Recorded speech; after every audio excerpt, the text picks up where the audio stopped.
Hello students, welcome to the channel of Farzi concepts. आज हम लोग IIT JEE advance 2023 paper 2 chemistry section के अंदर एक only one correct type question को सॉल्व करने जा रहे हैं। यहाँ सही आंसर के लिए +3 मार्क्स, रॉन्ग आंसर के लिए -1 मार्क्स और फॉर अनअटेम्प्टेड क्वेश्चन 0 मार्क्स का प्रोविजन है। यह हमारे क्वेश्चन आंसर सीरीज का क्वेश्चन नंबर 4 है और यह एक बायोमोलिक्यूल चैप्टर से उठाया हुआ क्वेश्चन है। तो आइए इस क्वेश्चन को हम लोग देखते हैं। इसमें कह क्या रहा है, a disaccharide X can not be oxidised by bromine water. एक डाइसैकेराइड X है जिसका ब्रोमीन वाटर से ऑक्सीडेशन नहीं हो सकता। फिर आगे कह रहा है the acid hydrolysis of X leads to a laevorotatory solution. Leads to a laevorotatory solution.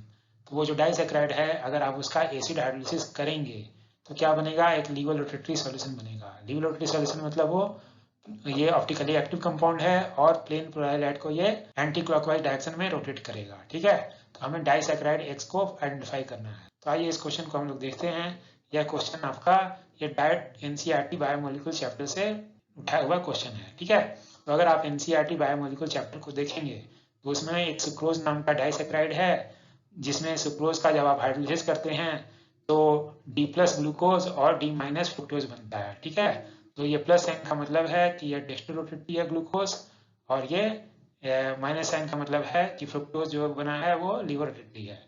तो ये जो यहाँ पर लिखा भी है कि sucrose is a dextrorotatory but after hydrolysis gives a dextrorotatory glucose and laevorotatory fructose. Since the laevo rotation of fructose -92.4 degree is more than the dextral rotation of the glucose, the mixture is liver-reactory। ठीक है, तो यहाँ पर sucrose का जब hydrolysis हो रहा है ना, तो हाइड्रोलिसिस होने के बाद ये फाइनली लिवर-रिएक्टिव हो जाता है। क्यों हो जाता है? क्योंकि फ्रुक्रोज का लिवर रोटेशन पार्ट ज्यादा है ग्लूकोज के डेक्स्ट्रो रोटेशन पार्ट से। और यहाँ पर ये देखिए कि जो सुक्रोज है, सुक्रोज मोलिक्यूल का ये स्ट्रक्चर है। ठीक है, जिसमें अल्फा डी ग्लूकोज यूनिट है, वो बाइंड किसके साथ किया है, बीटा डी फ्रुक्टोज के साथ। ठीक है, वाया ग्लाइकोसिडिक लिंकेज। और यही हमारा ये ऑप्शन नंबर 1 से मैच हो रहा है। तो यह सुक्रोज का हाइड्रोलिसिस जब होगा तो क्या हो जाएगा, लिवोरेटरी सॉल्यूशन मिलता है। तो ये पार्ट तो यहाँ पर कंफर्म है, लेकिन यहाँ पर ये disaccharide X can not be oxidised by bromine water. तो अगर हम लोग इस पर सुक्रोज का अगर ब्रोमीन वाटर से ऑक्सीडेशन नहीं हो सकता तो यह ऑप्शन ए हमारा करेक्ट हो जाएगा। ठीक है, चूंकि ये सिंगल ऑप्शन करेक्ट है तो यहाँ पर एक ही ऑप्शन चूज कर लेने पर भी आपका आंसर सही आ जाएगा। ठीक है, तो आइए इस क्वेश्चन को हम लोग step by step completely solve करेंगे। ठीक है, with thorough understanding of the what ever concept is required. ठीक है, तो हम लोग आगे चलते हैं। तो यहाँ पर हमें क्या क्या कंसेप्ट रिक्वायर्ड है कि हमें डी ग्लूकोज का सॉल्यूशन के फॉर्म में सारे स्ट्रक्चर पता होने चाहिए।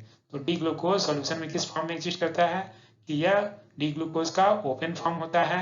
यहाँ जो 5th कार्बन पर जो अल्कोहल होता है ना, कि वो क्या हो जाता है कि वो एल्डिहाइड के साथ 6 member ring pyranose ring form करता है, ये ग्लूकोपायरानोज रिंग फॉर्म करेगा। ठीक है, तो इसे कहते हैं हम लोग रिंग चेन टॉटोमरिज्म कहते हैं, क्योंकि यहाँ से हाइड्रोजन क्या हो रहा है, ऑक्सीजन पे ट्रांसफर हो रहा है और यह रिंग बन जा रहा है। तो इसका नाम क्या है, रिंग चेन टॉटोमरिज्म है। तो इस रिंग चेन टॉटोमरिज्म के बेसिस पर यह जो डी ग्लूकोज जो ओपन फॉर्म है, यह 2 फॉर्म में कन्वर्ट होता है, 2 एनोमरिक फॉर्म में, जिसे एक का नाम है अल्फा डी ग्लूकोपायरानोज और दूसरे का नाम क्या है, बीटा डी ग्लूकोपायरानोज। तो ये जो अल्फा और बीटा फॉर्म है वो सिर्फ फर्स्ट कायरल कार्बन जो था उसके रेस्पेक्ट में ही इसका कायरल कन्फिगरेशन डिफरेंट होता है। तो अल्फा फॉर्म में OH यहाँ पर राइट साइड में है, जबकि यहाँ पर बीटा फॉर्म में OH आपका लेफ्ट हैंड साइड में है। ठीक है, तो यह जो सॉल्यूशन जो आप बनाएंगे ना, तो मान लीजिए कि अगर आप बीटा का प्योर फॉर्म लेते हैं, बीटा का अगर प्योर फॉर्म लेंगे तो स्टार्ट में ऑप्टिकल रोटेशन आपको 18.7 डिग्री मिलेगा। ठीक है, लेकिन जैसे ही आप इसे वाटर में डिजोल्व करेंगे तो यह जब इक्विलिब्रियम एस्टेब्लिश होगा तो इसमें ओपन फॉर्म भी रहेगा और साथ साथ बीटा फॉर्म अल्फा फॉर्म में भी कन्वर्ट हो जाएगा। ठीक है, कन्वर्ट हो जाएगा। और एक बार जब इक्विलिब्रियम रीच हो जाएगा ना, तो वहां पर बीटा फॉर्म सिर्फ 64% बचेगा और अल्फा फॉर्म कितना बन जाता है, 36% बन जाएगा। और यहाँ ओपन फॉर्म का अमाउंट बहुत ही कम 0.02% के आसपास रहता है। ठीक है, इस चीज का नाम क्या है, म्यूटेट रोटेशन। म्यूटेट रोटेशन क्या होता है कि अगर आप एक ऑप्टिकली एक्टिव कंपाउंड को वाटर में जब डिसॉल्व किए हैं तो इसका ऑप्टिकल रोटेशन क्या हो जाता है, चेंज हो जाएगा। तो ये जब ये प्योर था ना, तो इसका स्पेसिफिक रोटेशन, यहाँ जो अल्फा डी मैंने लिखा है ना सिंबल, ये अल्फा डी ये स्पेसिफिक रोटेशन का सिंबल है, स्पेसिफिक रोटेशन इसे कहते हैं हम लोग। ठीक है, तो इसे आपको अल्फा से, अल्फा का मतलब यही है ना, अल्फा डी। यहाँ पर कभी कभी 25 भी लिखा रहता है, टेम्परेचर भी, टेम्परेचर को हम लोगों ने मेंशन नहीं किया है, ठीक है। तो यहाँ पर कोई भी एक प्योर फॉर्म आप लेंगे तो फाइनली क्या हो जाएगा, वो इक्विलिब्रेट होने के बाद, यह इक्विलिब्रेट होने के बाद इसका ऑप्टिकल रोटेशन चेंज हो जाएगा, और यहाँ पर जो ऑप्टिकल रोटेशन ऑब्जर्व होता है फाइनल इक्विलिब्रियम सॉल्यूशन का, जो स्पेसिफिक रोटेशन ऑब्जर्व होता है वो कितना होता है, 52.5 डिग्री होता है। तो अगर आपने बीटा फॉर्म से अगर आप स्टार्ट करेंगे तो स्टार्ट में तो आपको ऑप्टिकल रोटेशन कितना मिलेगा, 18.7, लेकिन वो जब इक्विलिब्रेट होने के बाद इसका ऑप्टिकल रोटेशन बढ़कर 18.7 से बढ़कर कितना हो जाएगा, 52.5 हो जाएगा। अगर वैसे ही आप अगर सिर्फ अल्फा का, अल्फा डी ग्लूकोपायरानोज का अगर प्योर क्रिस्टल लेते हैं, उसको वाटर में डिजोल्व करते हैं, तो इसका स्पेसिफिक रोटेशन 112 डिग्री से घटकर कितना हो जाएगा, 52.5 डिग्री हो जाएगा। तो यह म्यूटा रोटेशन हम लोग ये ऑब्जर्व करते हैं, ये डी ग्लूकोज में म्यूटा रोटेशन होता है, ठीक है। ठीक है, तो यहाँ पर ये अल्फा एनोमर और बीटा एनोमर, तो ये अल्फा एनोमर का मैंने हावर्स प्रोजेक्शन भी बना दिया है। तो हावर्स प्रोजेक्शन आपको ये एक ग्लूकोज का तो याद होना ही चाहिए। और हावर्स प्रोजेक्शन हम लोग कैसे बनाते हैं, जो भी राइट साइड में जो ग्रुप है ना, राइट साइड में यहाँ पहला OH मिला तो यह OH क्या होगा, डाउन होगा। यहाँ भी राइट में OH था तो यहाँ भी OH क्या होगा, डाउन होगा। यहाँ H था राइट साइड में, यहाँ H क्या होगा, डाउन होगा। तो राइट साइड के सारे ग्रुप को क्या करते हैं, आप डाउन में प्लेस कर देते हैं, और लेफ्ट साइड वाले ग्रुप को सारे अप में प्लेस कर देते हैं, ठीक है। तो उसके बेस पर आप हावर्स प्रोजेक्शन ड्रॉ कर सकते हैं। और यहाँ पर OH अगर डाउन साइड में है तो यह कौन सा है, ये अल्फा एनोमर है, ठीक है। और उसी तरह अगर आपको बीटा एनोमर बनाना है तो यहाँ पर भी राइट साइड के जो भी ग्रुप हैं वो सारे ग्रुप को क्या करेंगे, आप डाउन में प्लेस करते जाइए, डाउन में प्लेस करते जाइए, ठीक है। ठीक है, तो इसके बेसिस पर आप हावर्स प्रोजेक्शन ड्रॉ कर सकते हैं। और बीटा फॉर्म में OH क्या होता है, एनोमरिक पोजीशन। पहला पोजीशन जो होता है उसे एनोमरिक पोजीशन बोलते हैं, फर्स्ट कायरल कार्बन को एनोमरिक पोजीशन। और इस एनोमरिक पोजीशन पर OH क्या है, यहाँ पर ये लेफ्ट साइड है तो OH क्या रहेगा, अप रहेगा। तो ये क्या है, बीटा एनोमर है। तो ये ग्लूकोज को हम लोगों ने अंडरस्टैंड कर लिया, और ये स्ट्रक्चर आपको हमेशा ही याद होना चाहिए, ठीक है, हमेशा याद होना चाहिए, ठीक है। तो फर्स्ट कार्बन तो एनोमरिक कार्बन है, सेकंड कार्बन क्या होता है, OH। फर्स्ट कार्बन है, सेकंड कार्बन पे OH डाउन होता है, थर्ड कार्बन पे OH अप है, फोर्थ कार्बन पे OH डाउन है, और फिफ्थ कार्बन पे CH2OH अप है। तो इस तरह का अगर फॉर्म है, अगर आप एक को याद रखे हैं तो ये क्या है, अल्फा डी ग्लूकोपायरानोज है, ठीक है। तो एक को आपको याद रखना ही है। और अल्फा और बीटा जो एनोमर है उन दोनों में डिफरेंस क्या होता है, उन दोनों में डिफरेंस अगर आप देखिएगा तो सिर्फ क्या होता है, बीटा में एनोमरिक पोजीशन पर ही जो कायल सेंटर का जो OH है वही अपोजिट होता है, यहाँ पर बीटा में OH अप होता है, बाकी सारे कायल सेंटर के पोजीशन सेम होते हैं, ठीक है। और ये म्यूटा रोटेशन का केस था जो हम लोगों ने डी ग्लूकोज के केस में समझ लिया है, और एक स्ट्रक्चर आपको याद होना चाहिए, ठीक है। अब हम लोग अगला चलते हैं। तो ये हम लोगों ने ग्लूकोज का तो स्ट्रक्चर जान लिया है, अब अगला क्या करेंगे, फ्रुक्टोज के ऊपर आएंगे। तो फ्रुक्टोज को भी अगर आप ऐसे ही अगर डिजोल्व करेंगे तो फ्रुक्टोज का नाम लिवोलोज या है ना, लिवोलोज है। तो लिवोलोज ये जो स्पेलिंग है ये USA में यूज करते थे, यूएसए वाले लोग। और ये लेविलोज जो आप लिखेंगे ना, तो लेविलोज ये यूके के लोग यूज करते थे, इसलिए दोनों स्पेलिंग चलता है। फ्रुक्टोज इन सॉल्यूशन में कैसा बिहेव करेगा, ऐसा ही इसमें भी 3 इक्विलिब्रियम होते हैं जो इन जनरल हम लोग कॉमनली ड्रॉ करते हैं। तो इसका भी अल्फा एनोमर ओपन फॉर्म के साथ इक्विलिब्रियम में है, और साथ वो किसके साथ इक्विलिब्रियम में है, वो बीटा फ्रुक्टोफ्यूरानोज के साथ। तो ये फ्यूरानोज क्या है, यहाँ पर 5 मेंबर रिंग है ना, यहाँ पर 5 मेंबर आपका रिंग है, ठीक है। तो यहाँ पर भी सेम आपका अगर OH अगर एनोमरिक पोजीशन पर OH अगर राइट साइड में है तो इसको अल्फा कह रहे हैं, और एनोमरिक पोजीशन पे अगर OH यहाँ पर क्या है, लेफ्ट साइड में है, तो इसे हम लोग बीटा एनोमर कह रहे हैं, ठीक है।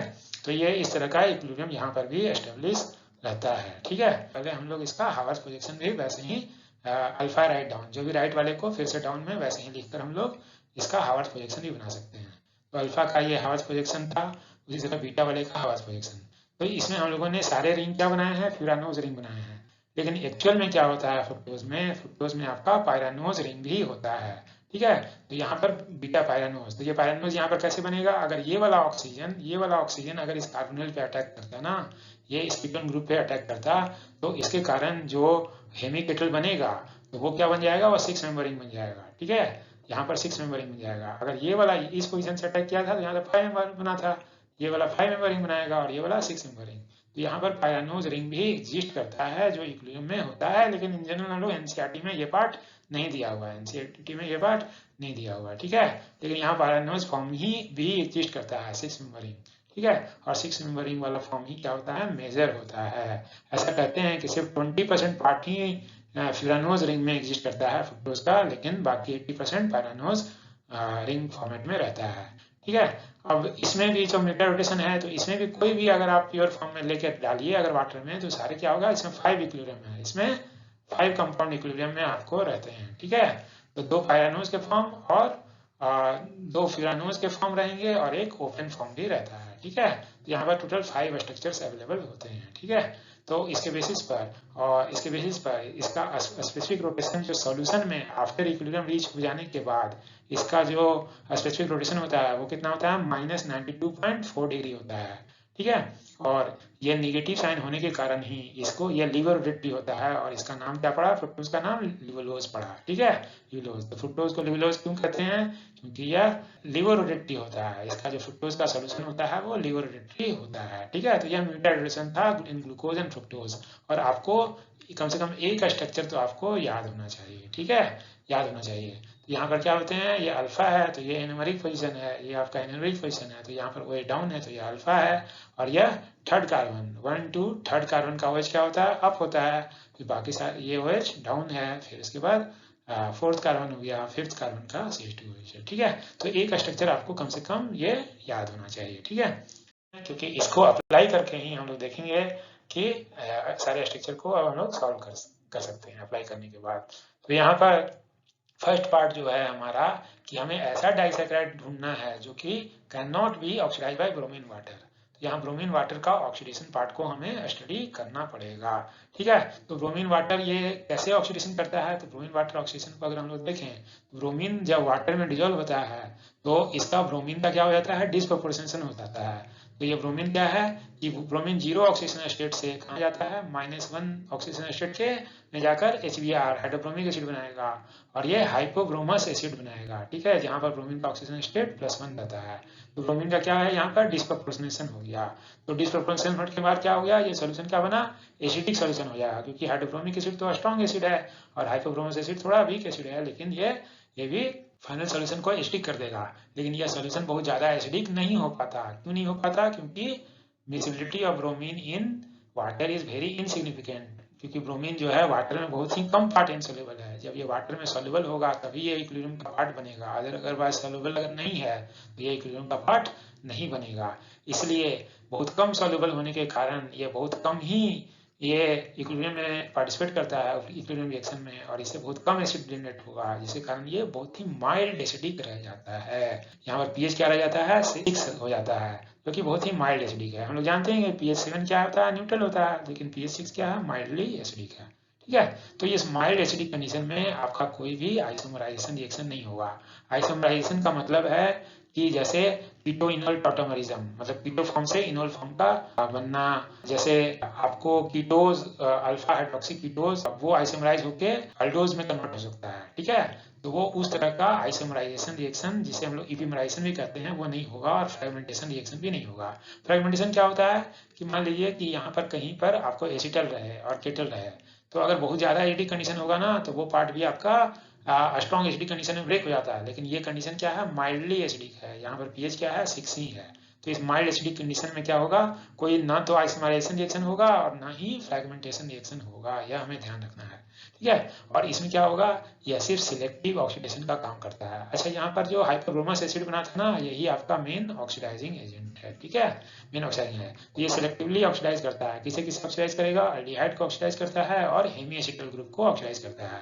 तो ये अल्डिहाइड है और ये हेमी एसिटल। हेमी एसिटल में क्या होता है, हेमी एसिटल में क्या होता है, एक पार्ट अल्कोहल होता है, क्योंकि यहाँ पर आप R1OH डालते हैं in presence of acidic catalyst के प्रेजेंस में। इन जनरल HCl गैस के प्रेजेंस में हम लोग ये रिएक्शन कराते हैं, इसे रिएक्शन ये हेमी एसिटल बनेगा, हेमी एसिटल बनता है। ठीक है, तो इसमें एक हाइड्रोक्सी ग्रुप देखना है। इस कारण पे जो पहले अल्डिहाइड रहा था, पहले ये क्या रहा था, अल्डिहाइड रहा था, वही अल्डिहाइड क्या हो जाता है, अल्डिहाइड से आपको अल्कोहल ऐड करके एक अल्कोहल लगा रहता है, और उस कार्बन पे क्या होता है, इस कार्बन पर एक हाइड्रोक्सी ग्रुप लगा रहेगा, तो इसे हम लोग हेमी एसिटल कहते हैं। ठीक है, तो हेमी एसिटल और अल्डिहाइड का इक्विलिब्रियम होता है। तो सिर्फ अल्डिहाइड और हेमी एसिटल ही क्या होते हैं, ब्रोमीन वाटर से ऑक्सीडाइज होते हैं, और यहाँ पर अल्डिहाइड ग्रुप ऑक्सीडाइज होके या हेमी एसिटल ग्रुप ऑक्सीडाइज होके ये क्या देता है, कार्बोक्सिलिक एसिड में ऑक्सीडाइज हो जाएगा। ठीक है, कि अगर आप एसिटल लेंगे तो एसिटल में क्या होता है, इसमें 2 अल्कोहल होते हैं, और ये पार्ट अल्डिहाइड से आता है, ये पार्ट अल्डिहाइड के जैसे से आता है। तो यहाँ पर अगर आप एसिटल लेंगे तो एसिटल का ब्रोमीन वाटर में ऑक्सीडेशन नहीं होता है। उसी तरह कीटोन, हेमीकेटल और केटल का भी ऑक्सीडेशन रिएक्शन नहीं होता है।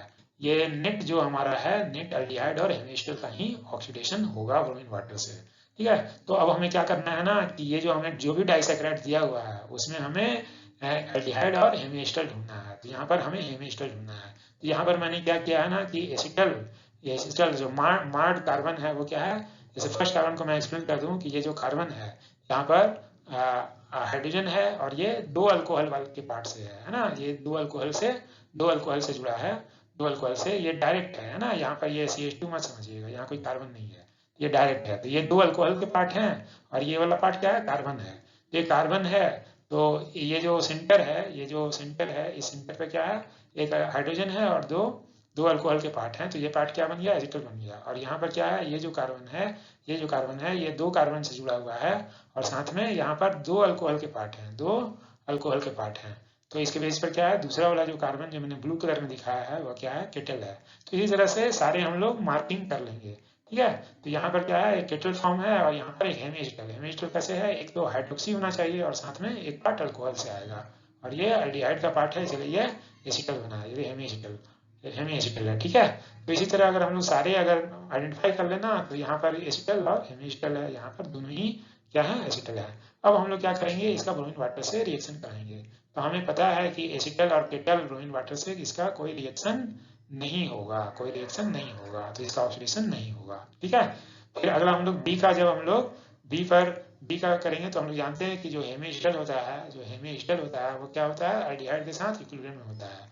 तो ये क्या होगा, हेमी एसिटल का फॉर्म ये ब्रेक करेगा और ये क्या हो जाएगा, यहाँ पर एल्डिहाइड बन जाएगा। तो ये ओपन फॉर्म में हेमी एसिटल वाला क्या होगा, एल्डिहाइड के फॉर्म में एग्जिस्ट करता है और इसका फर्दर ऑक्सीडेशन हो जाएगा और ये ब्रोमीन वाटर से ऑक्सीडेशन हो जाएगा और ये क्या हो जाएगा, ये पार्ट एसिड में कन्वर्ट हो जाता है।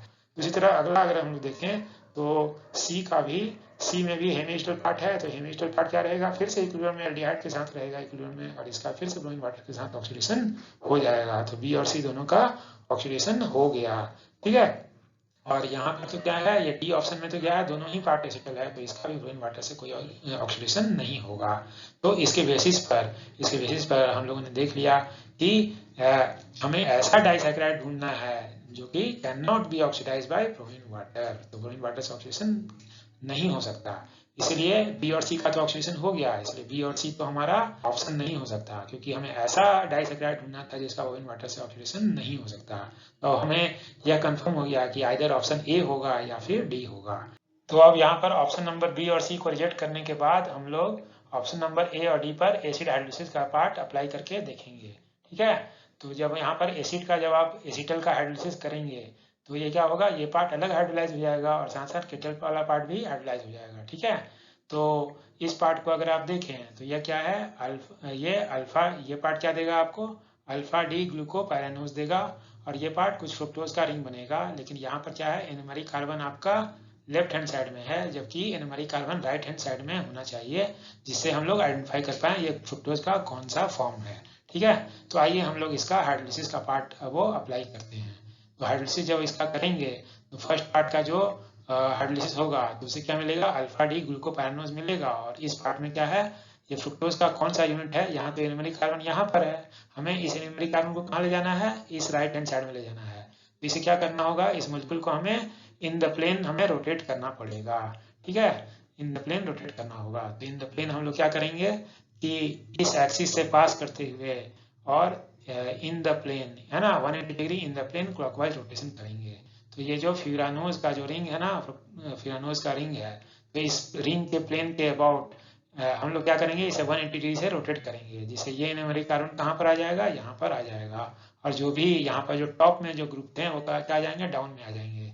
ठीक है, और ये जो हम लोग रोटेशन कर रहे हैं तो इसमें कोई भी बॉन्ड हम लोग ब्रेक नहीं कर रहे हैं, सिर्फ मॉलिक्यूल को रोटेट कर रहे हैं। तो जैसे ही हम लोग मॉलिक्यूल को रोटेट करेंगे तो यहाँ पर क्या हो गया, एनमरी कार्बन यहाँ पर राइट हैंड साइड में आ गया, इस ऑक्सीजन के राइट हैंड साइड में आ गया और यहाँ पर OH क्या है, OH हमारा अप है। तो यह क्या कौन सा फॉर्म है, बीटा फॉर्म है। और यह क्या है यहाँ पर, और दूसरे कायरल सेंटर को अगर हम लोग देखें तो यह स्ट्रक्चर किससे मैच हो रहा है, बीटा डी फ्रुक्टोफ्यूरानोज के स्ट्रक्चर से यह मैच हो रहा है। ठीक है, तो इसके बेसिस पर हम लोगों ने ये जो हमारा सुक्रोज था उसके हाइड्रोलिसिस के दो प्रोडक्ट क्या हैं, अल्फा डी ग्लूकोपायरानोज और बीटा डी फ्रुक्टोफिरानोज। इन दोनों प्रोडक्ट को हम लोगों ने आइडेंटिफाई कर लिया है, ठीक है। लेकिन यह जो दो प्रोडक्ट बनेंगे, यह क्या होगा कि हमें पता है कि इसका तो एक्वस मीडियम में क्या होता है, म्यूटा रोटेशन होता है। तो यह क्या होगा, यह तीन फॉर्म में एग्जिस्ट करेगा। तो ये अल्फा वाला फॉर्म क्या होगा, ये ओपन फॉर्म बनाएगा, पहले ये ओपन फॉर्म में जाएगा, ठीक है, रिंग चेन टोटमिज्म होगा। फिर उसके बाद ये वापस यहाँ पर अटैक करके, एल्डिहाइड पर अटैक करके ये वापस यहाँ पर ये बीटा फॉर्म बना सकता है। ये तीनों हमेशा क्या रहेंगे, इक्विलिब्रियम में रहेंगे, और इसे कहीं हम लोग मीटा रोटेशन बोल लेते हैं, ठीक है। तो बना था एक फॉर्म, लेकिन इसके अंदर रहेंगे कितने, तीन फॉर्म रहेंगे, और तीनों फॉर्म का परसेंटेज हम लोग ऑलरेडी स्टडी कर चुके हैं। Beta form 64%, open form structure कितना रहेगा 0.02%, और यह 36% रहता है, ठीक है। और इसके बेसिस पर ओवरऑल जो स्पेसिफिक रोटेशन का वैल्यू 52.5 डिग्री आता है, और ये डेक्स्ट्रोरोटेटिव सोल्यूशन होता है, ठीक है। ये पार्ट डेक्स्ट्रोरोटेटिव होता है, ठीक है। तो सिर्फ ग्लूकोज के कारण क्या बना, डेक्स्ट्रोरोटेटिव पार्ट आया। और इसी तरह क्या होगा, ये जो बीटा डी फ्रुक्टोफिरानोज था, इसका भी क्या होगा, म्यूटारोटेशन होगा, और यहाँ पर भी यह 5 इक्विलिब्रियम स्ट्रक्चर में रहता है। तो इसमें तीन है ना, 5 इक्विलिब्रियम स्ट्रक्चर में। तो ये बीटा फॉर्म क्या होगा, ओपन फॉर्म में जाएगा। ओपन फॉर्म क्या होगा, फिर से यहाँ पर फिर से अगर ये वाला पार्ट यहाँ पर अटैक करेगा, ठीक है, तो यहाँ पे फिर से क्या होगा, ये अल्फा एन्यूमेरिक फॉर्म बन जाएगा, ठीक है। तो बीटा एन्यूमेरिक फॉर्म तो स्टार्ट में था, लेकिन ये अल्फा एन्यूमेरिक फॉर्म में भी कन्वर्ट होगा, और साथ साथ ओपन फॉर्म में भी एग्जिस्ट करेगा। और यहाँ पर हम लोग ऑलरेडी जानते हैं कि यह सिर्फ यहाँ पर फिरानोज रिंग ही नहीं होता है, फिरानोज के अलावा यहाँ पर पायरानोज रिंग ही भी बनते हैं, ठीक है। तो अल्फा पायरानोज भी बनेगा, जहाँ पर ये जो पोजीशन डाउन है। और ये अल्फा पायरानोज कैसे बनेगा, ये ओपन फॉर्म का ये जो 6 कार्बन था ना, 6 कार्बन था, वो अगर कीटोन पे अटैक करेगा तो इसे क्या बनेगा, पायरानोज बनेगा। तो पायरानोज बनने वाला पायरानोज अल्फा भी हो सकता है, और बनने वाला पायरानोज बीटा भी हो सकता है, ठीक है। और ये जो फाइनल जो 5 जो स्ट्रक्चर का जो ओवरऑल सोल्यूशन है, इसका जो ऑप्टिकल रोटेशन कितना है, ये -92.4 है, और यह क्या है, लीवर रोटेटरी है। इसलिए तो हम लोग बोले थे कि फ्रुक्टोज का नाम लेवोलोज भी होता है, और ये स्ट्रॉन्गली लीवर रोटेटरी होता है। तो यहाँ पर फ्रुक्टोज से लीवर रोटेशन पार्ट ज्यादा आ रहा है, और ये ग्लूकोज वाले से ये डेक्स्ट्रो रोटेशन पार्ट कम आ रहा है। तो इसे अगर ओवरऑल स्पेसिफिक रोटेशन अगर आपको निकालना पड़े, तो ओवरऑल स्पेसिफिक रोटेशन क्या होगा, एवरेज ऑफ ग्लूकोज का ऑप्टिकल रोटेशन, और ये डी फ्रुक्टोज का ऑप्टिकल रोटेशन, इन दोनों को ऐड करके इनका एवरेज लेना होगा। एवरेज हम लोग क्यों करते हैं, क्योंकि यहाँ पर स्पेसिफिक रोटेशन क्या होता है, पर यूनिट कंसंट्रेशन फाइंड करते हैं। तो यहाँ पर सुक्रोज का एक्चुअली 1 मोल था, लेकिन उससे आपको क्या हो गया, ग्लूकोज का 1 मोल बना, और साथ साथ फ्रुक्टोज का भी 1 मोल बना, और दोनों का एक्चुअली फाइनल सोल्यूशन में आपके 2 मोल हो गए। इसलिए आपको क्या करना होगा, पर मोल के लिए करेंगे तो ये हाफ से आपको डिवाइड करना होगा। तो इन दोनों को ऐड करके हाफ से डिवाइड करेंगे, तो फाइनल स्पेसिफिक रोटेशन कितना आ गया, -19.95 डिग्री आ गया, ठीक है।